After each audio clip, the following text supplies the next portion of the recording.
Judge, at this time the state does move the first appearance against Anthony M. Graziano on warrant number 2012-106-0246 out of Paramus, which charges him with second-degree attempted aggravated arson, first-degree bias crime, and second-degree possession of an explosive device. The record should reflect that Mr. Kalish has been provided a copy of this complaint warrant. I would ask Judge if at this time he's willing to waive a public reading and enter a plea on behalf of his client. Yes, Your Honor. We will waive the reading and enter a plea not guilty to these charges. I believe, Mr. Kalish, you filed a bail application? Even with the additional charges, looking at Mr. Graziano has no prior record. The charges that he has obviously are very serious. We're here because this is serious business. But I think that a reduction somewhat in his bail, at least 50% reduction of his current bail, which would include these charges, more than sufficient. There's obviously no way that Mr. Graziano is going to make his bail. I think that the bail is a bit excessive as it is now.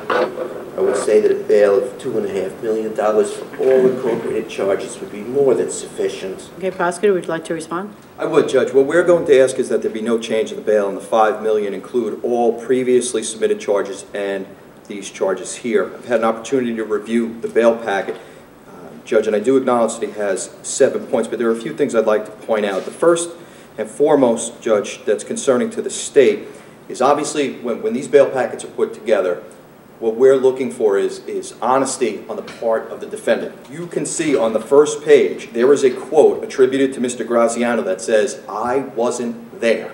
Now, I can't tell you I know exactly what he's talking about, but one could assume that "I wasn't there" refers to both the original Paramus incident and or the Rutherford incident, Judge.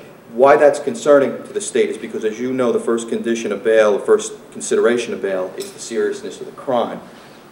Here, what he's telling you through the bail unit is, "I wasn't there. I had nothing to do with it," which flies in the face of what he told detectives shortly after his arrest, wherein he fully confessed to his involvement in both the original Paramus incident on Arnott Place and the attempted murders in Rutherford. In fact, Judge, what he told police was that he failed in the original incident in Paramus. He considered it a failure. You remember, that building doesn't burn down. And that he was going to, quote, raise some eyebrows with what he did next. And what we now know he did next was plan to carry out an attack of the Paramus JCC that was thankfully interrupted. See, we know he moves on to the Temple Bethel in Rutherford, where he was hell-bent on destruction and murder, Judge. And we know this because Mr. Graziano says, after throwing the first Molotov cocktail, he heard screams from inside the house and continued to lob more bombs at the house. He knew people were home. And those people, 9 of them, Judge, including 5 children. I would ask that the bail not change and that it remain $5 million on all counts as a blanket bail. All right, thank you both, counsel. With regards to State versus Johnson, I do find that based on the totality of the facts that's been presented up until now, that the defendant is a danger to the community.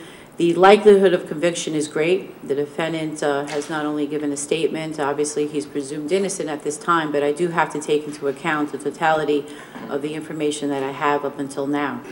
Also, this defendant is 19 years old, and for his entire life, he's been a member of Bergen County. He's lived in Lodi. I also have to take into account the fact that he has no prior record, but also the fact as to what are his financial resources. And quite frankly, based on my evaluation of the bail packet, his financial resources are limited.